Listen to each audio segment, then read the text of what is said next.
नमस्कार गाइस, आज हमारे साथ हैं नरेंद्र तोसाम से।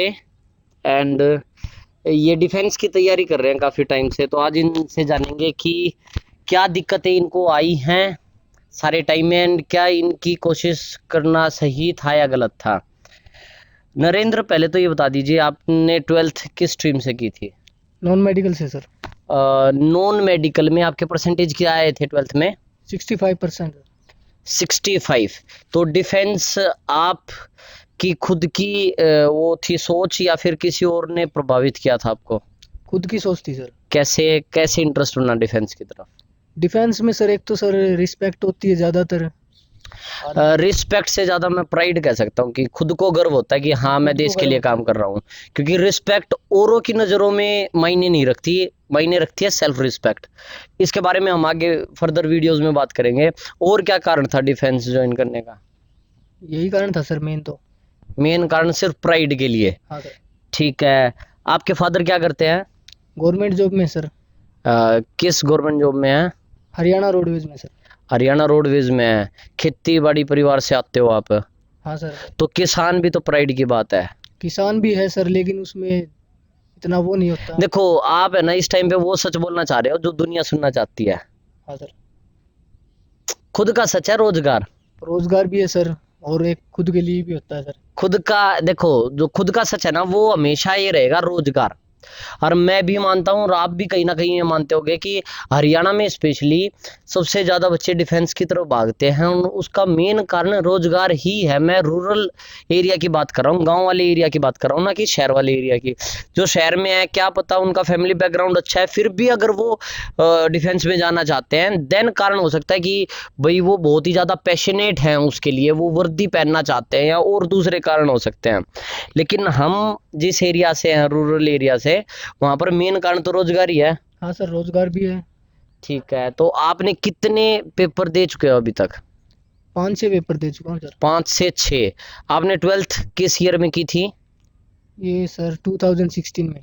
16 में?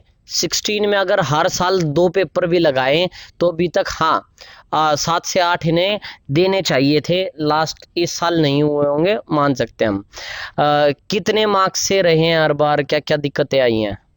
एक बार तो सर शुरू में 4 मार्क्स से रहा था सर, एयरफोर्स में। ठीक है।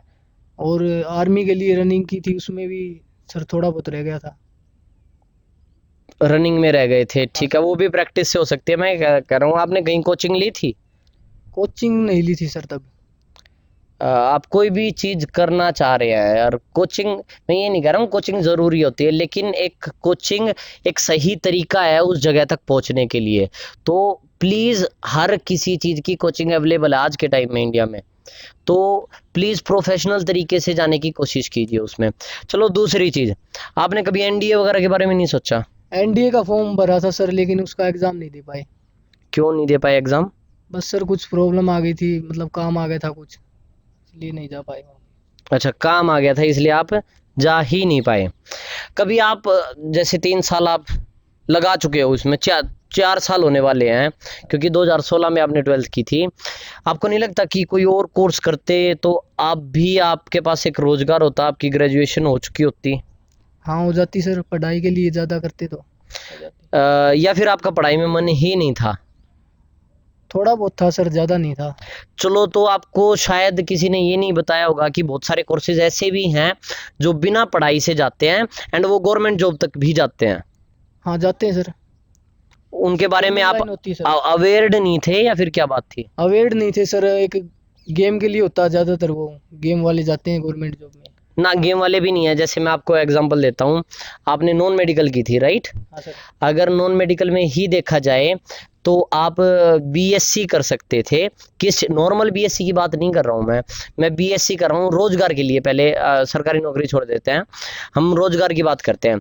बीएससी कर सकते थे एनिमेशन एंड गेमिंग में, आज के टाइम में सबसे ज़्यादा चल रही है।